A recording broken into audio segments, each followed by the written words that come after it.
start, though, with Plebgate, and it all began a little under a year ago when the then Conservative Chief Whip, Andrew Mitchell, had a row with police officers at the gates of Downing Street. They wouldn't let him through with his bicycle.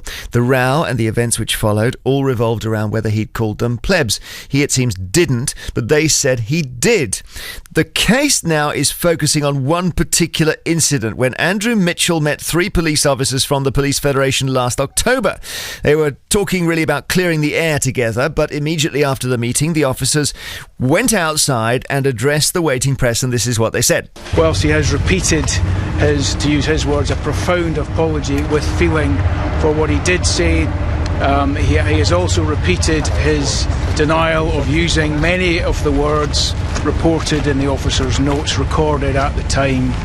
His explanation for that is he did not want to quote, get into a firefight with the police or impugn the integrity of police officers. Well, unfortunately, we're left in the position where his continued denial of facts recorded in police records does exactly that.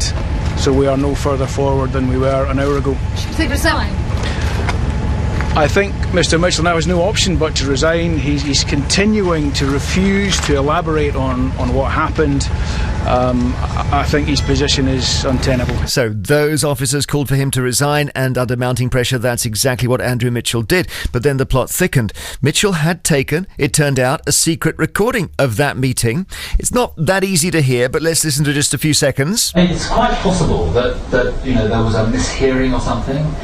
The incident was very brief. I complied with it, and picked up my bicycle and to go. But I did say, under my breath, but audibly, in frustration, I thought you lot were supposed to help us. I did say that, and it is for that I apologise. Right. And I'm grateful to the officer to accept my apology. So he swore under his breath, but he did not say plebs, and the recording seemed to demonstrate that he had actually given those 3 officers a pretty open and frank account of initial events. He told them that he'd sworn, he apologised for it, he hadn't used the word pleb, and the officers who came outside and gave this different account were therefore accused of spinning a line to get him sacked. Cue an internal police investigation which found them innocent, but then the Independent Police Complaints Commission said they should face misconduct hearings.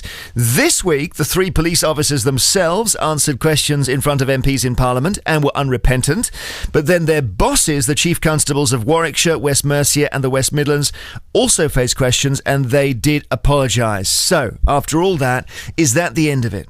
The whole debacle arguably damaged the reputation of hard-working officers across the country. I wonder if it's changed your view of the police as well. Let's talk to the BBC political correspondent Carol Walker, who's on the line at Millbank. And at the heart of this, I guess, is the idea that for political reasons, a number of police officers tried to bring down a cabinet minister.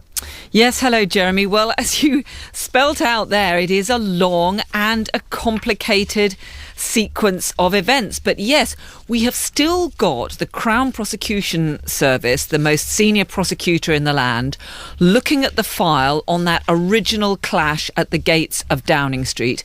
And he is expected to decide fairly shortly whether or not one of or more of several police officers who've been arrested for that incident should face charges for effectively making up an account of the events that happened there to try to discredit Andrew Mitchell, to try to bring down a serving cabinet minister, which is what he was at the time. What we've also got now is a fresh look at the conduct of those 3 police officers, which we heard a little excerpt from them.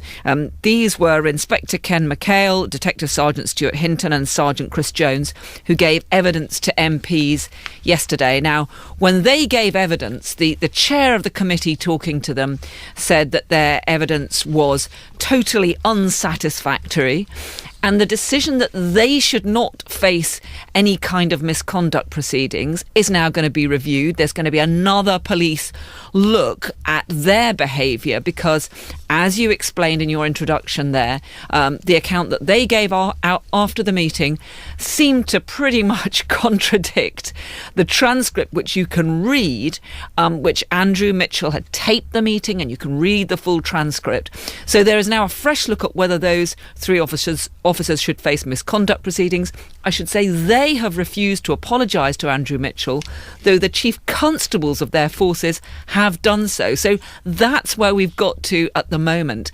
And you're right that the Home Secretary herself, even the Prime Minister, have made it clear that this whole episode really does strike at the heart of this very important issue of whether the public can trust the police. And do you think it has got traction with the public? Do you think that they think this is a fuss about nothing, or whether it's bigger than that?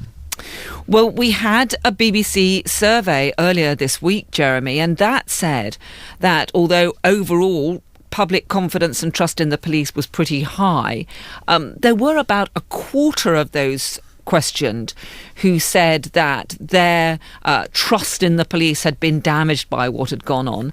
And interestingly enough, there was this figure of about 40% who thought that when it came to the police looking into misconduct within their own ranks, the police might not be the best people to do that. So I think there is a wider concern here, because what people are looking at is they're saying, well, if the police could potentially behave in this way towards somebody who is a serving cabinet minister, somebody who is in a very powerful position, well, then what could they do to you or me or somebody else who are ordinary citizens out there on the streets? It is a very important issue. There is now, I think, a lot of strain on that relationship between the politicians and the police. And the question really is whether that does spill over into this question of public trust. And of course, perhaps we won't know that until this very long sequence of events does come to a close and we still have potential court cases. So we could have quite some way to go on this one. Thank you very much indeed. Carol Walker, BBC political correspondent at Westminster. In the studio with me is David Davis, Conservative MP from Halton, Price and Howden, and former Shadow Home Secretary and close friend of Andrew Mitchell. And on the line from Tees, our studio there, is Mike Pannett, former Metropolitan Police Officer. So David Davis, you've been backing Andrew Mitchell in all of this, and it is going your way at the moment, it has to be said. Yeah, at the moment. I mean, one has to say this is not actually a political campaign with a sort of victory at the end of it. It's about justice, frankly, about justice being done. And as Carol said, I mean, Andrew Mitchell's case is not even the tip of the iceberg. It's not even a snowball on the iceberg, because you've got to remember that you've got Hillsborough, you've got the G20 episode, you've got the Jean-Charles de Menezes episode. In all of these, the police accounts were either meddled with or tampered or just wrong. The courts have found that.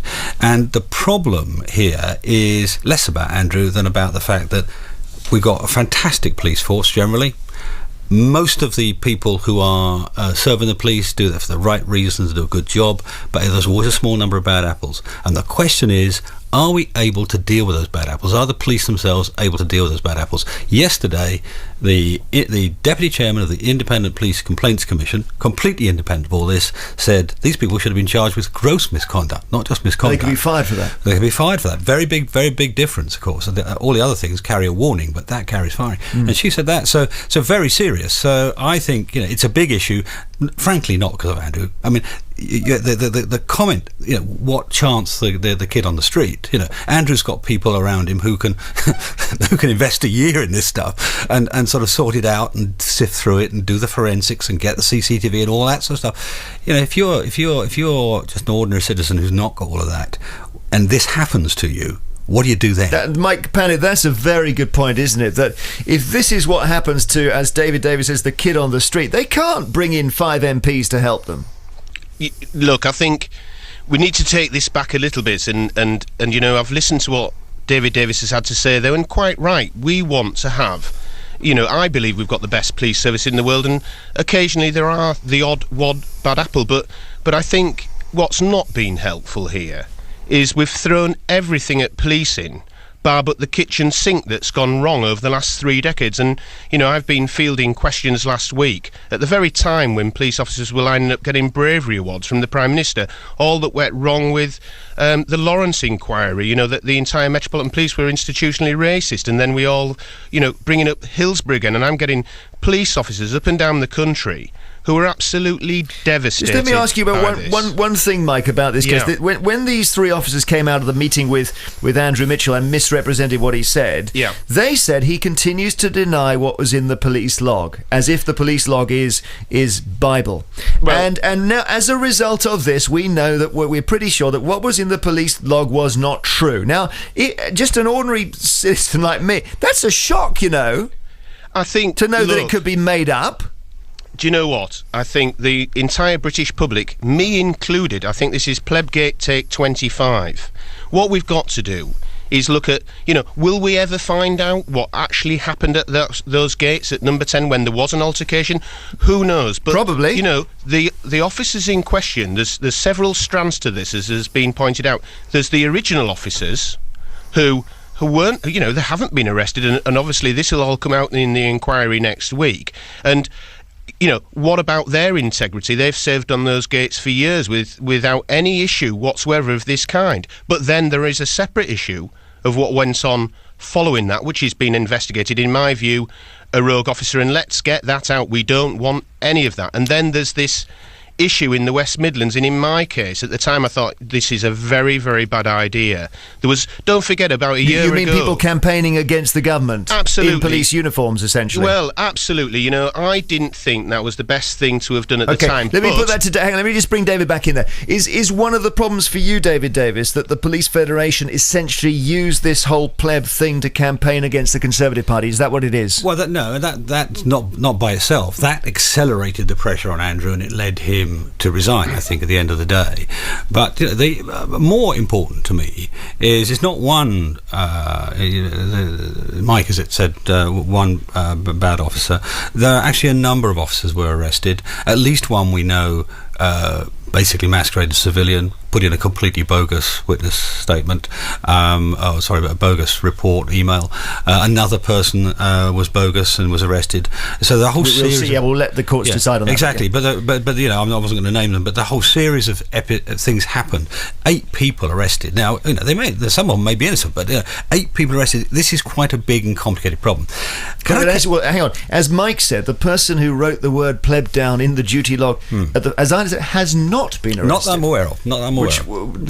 Which is exactly my point, so gentlemen. you think that could still be true? Well, look, let's be right about it. This is for the public watching. For me, looking on at this, you think to yourself, goodness me, this could have been handled so much better. It really, really could have done. But here we are. Several hundreds of thousands of pounds later, chief constables being wheeled out, 3 officers being put in front of the... Could have been handled better, David. But Mike, that is precisely my point. When the Met investigated the events in Downing Street, they interviewed hundreds of DPG officers. The vast majority of them could have had nothing to do with it. And what a waste of time and money. Absolutely. Spinning this out. This should have been dealt with in a month or two. But David, and dealt with robustly in a month or two. David, let me finish, Mike. Hang on, Mike. Quite important. That's the problem. The core, one of the biggest problems at the core of all this is whether or not the police can investigate themselves. What we saw yesterday with the West Midlands, Warwick and West Mercia police forces was a demonstration they can't. And I'm afraid, I don't want to say too much about the Met investigation because it's still to report. But my impression of it so far is it's been too slow, too ponderous, and not focused on the right issues in the right way. Mike, we'll see next week. You can't, or the police can't investigate themselves. Just answer that. Well, it's a very difficult one, because what you've got to remember, when a police officer's up for misconduct or complaints made against them, and don't forget, police officers are dealing with people who, let's say, don't like them in very difficult circumstances. It's in a police complaint matter. It's not like being in court, a Crown Court, where you've got to prove all beyond all reasonable doubt. It's a much less for police officers. Is it reasonable or is it likely that it's happened? So a lot of police officers get a lot of false allegations against them. So these things need to be absolutely looked into very, very carefully. But the one last thing I would like to say is it took Andrew Mitchell a number of weeks to say what he did say, and I really hope, will we ever find out what was said at those gates? I don't think we will. Okay, thank you very much indeed. Mike Pannett, former Metropolitan Police Officer, and David Davis, Conservative MP, friend of Andrew Mitchell. What do you think of this Plebgate?